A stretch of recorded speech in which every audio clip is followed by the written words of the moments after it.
Our topic of today is what? Money. So let us define money.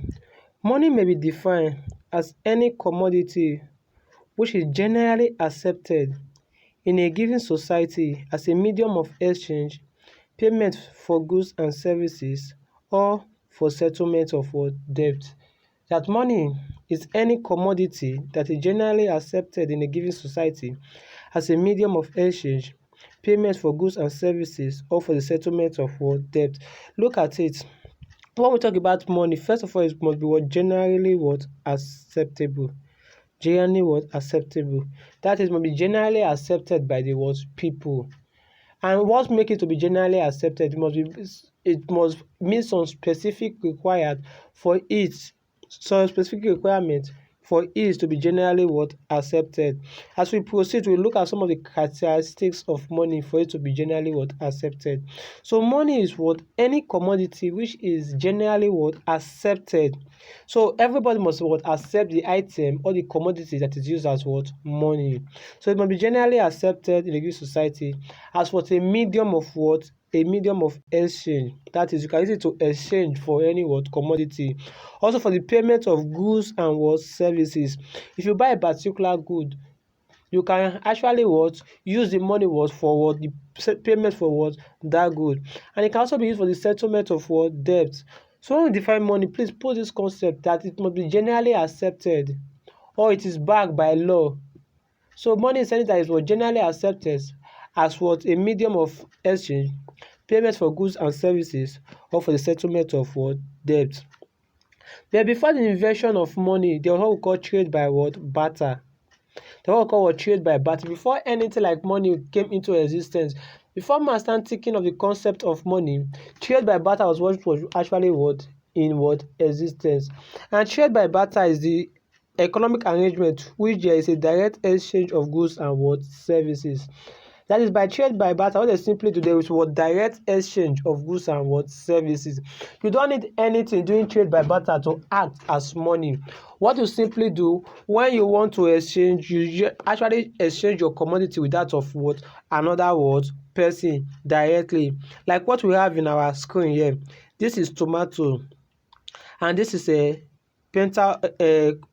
beans measured in a particular container. So this was what called trade by barter. This person is offering this other person beans, while in exchange this other person is offering him this other person what? Tomato. So that's what we call what? Trade by barter. It's a direct exchange of what?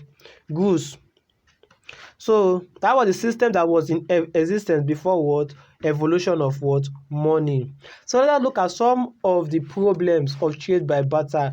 Why did we stop trade by barter and started looking for something that will serve as money? Why did we actually stop trade by barter? Why don't you continue with what? Trade by barter? What I simply do, as I'm teaching you, if I need garri, you give me garri, I teach you. If I need yam, I look somebody that need knowledge on economics, I teach the person economics, the person give me what? Let me say I need beans, the person will give me what? Beans. So that's how trade by barter system would work. Then why did we stop trade by barter? Trade by barter was stopped because of some of the challenges that we encounter in trade by barter. And here are some of the challenges of trade by barter. One, there's a problem of double coincidence of funds.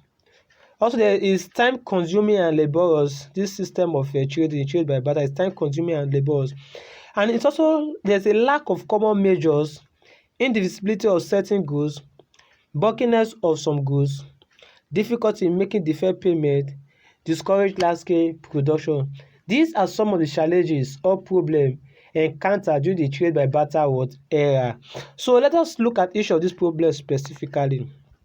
There's what we call double coincidence of funds.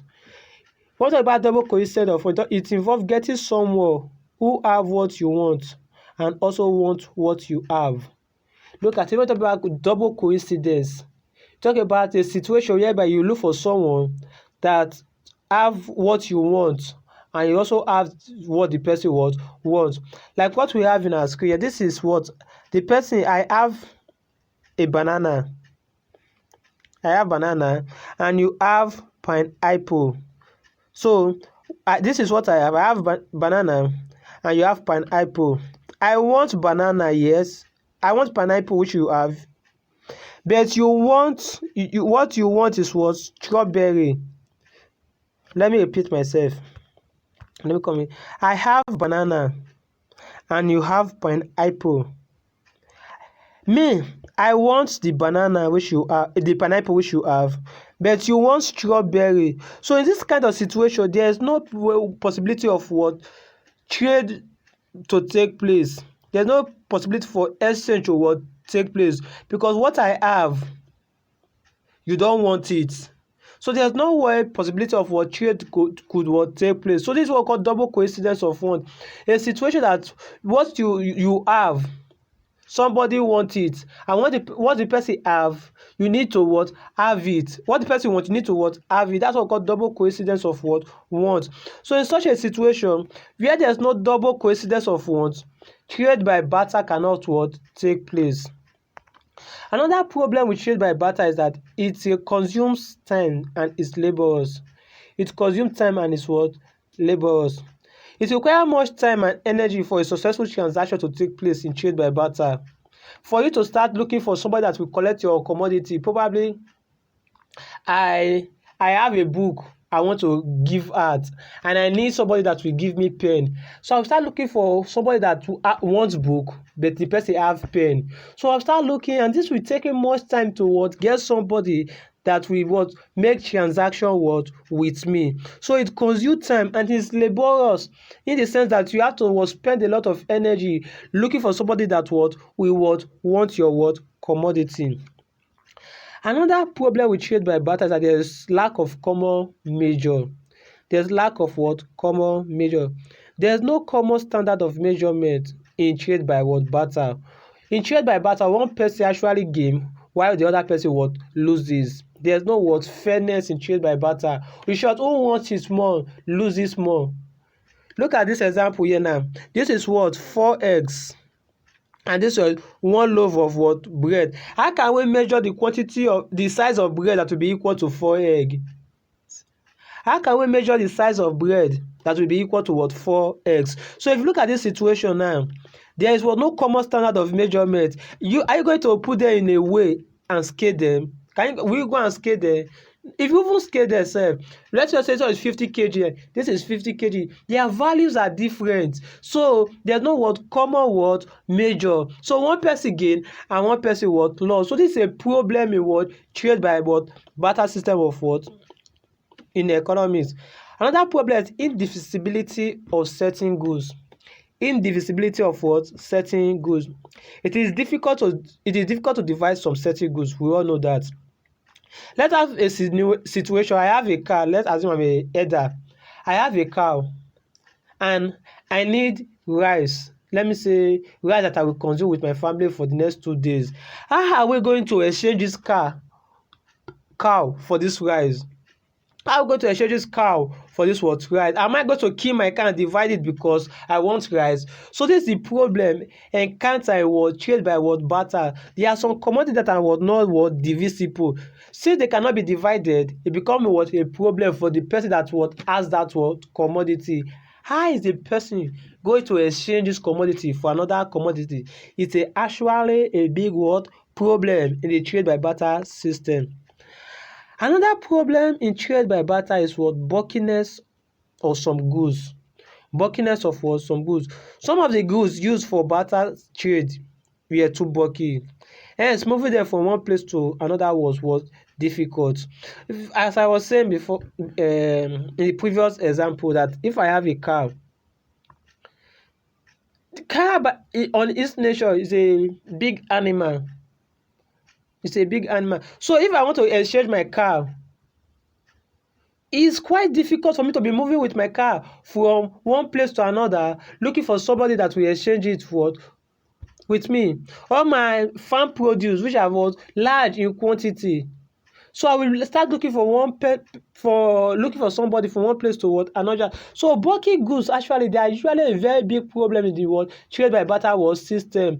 Moving with them from one place to another to look for somebody that will exchange them for you to exchange with is actually a what? Big problem. Another problem with trade by barter is that there is what? Difficulty in making what? Deferred payments. there's a difficulty in making what deferred payment.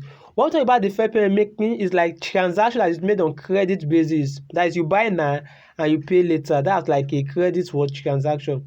So with trade by barter, it is difficult to make payments in the future for present what transaction. If for instance, in a trade by barter system, I need a particular commodity which you have. Then I'm telling you that I will make payment, I will give you 2 cup of rice in the future for this commodity which you have already. Probably you have beans and I don't have anything. So I want to collect your beans now. I tell you that okay, for these beans you are giving to me, I will give you 2 cup of rice in the future. That does not sound, it will not sound right to the person that wants to give me the what? Beans. In the sense that what is the person gain now for the now? So there is what difficulty in making what deferred payment. Credit transaction is what almost impossible in the trade by barter what system. Another problem with trade by barter is that it discourages large scale what production. Trade by barter actually discourages what large scale what production, in the sense that when you finish producing this your goods as a farmer after harvesting your product in large quantity, how are you going to exchange this product with other products? Because over time they will get spoiled, and if they get spoiled, that's a loss to the farmer. So what they usually do, most farmer and individual do not involve themselves in what large scale what production. They only what cultivate their farm for what immediate what consumption, and also little for what exchange. So trade by barter actually discourage large scale what production, because nobody is going to buy your goods and pay you in what cash. So that's what trade by what barter. Because of this difficulty that we encounter during the trade by barter era, there was need for money to what come to place. There was what need for what money. This gave rise to the evolution of what money. This gave rise to the what evolution of what money. The difficulties or the challenges faced by a trade by barter system now make people to think, what can we look for, or what can we use to exchange what goods? Instead of what to be moving changing one goods from other, what can we use to what exchange what good? So this gave rise to the evolution of what money. Please take note, trade by barter is not the same thing as money. Trade by barter is not the same thing as what money. It's a different system on its own that gave rise to the what evolution of what money. So the use of money can be traced back to the beginning of human civilization in different places at different time. In ancient agrarian society, that is society that is based on agriculture, pepper, yam, grain, and other farm produce were used as money. So in those agrarian society, what they simply used as money was what agricultural what produce.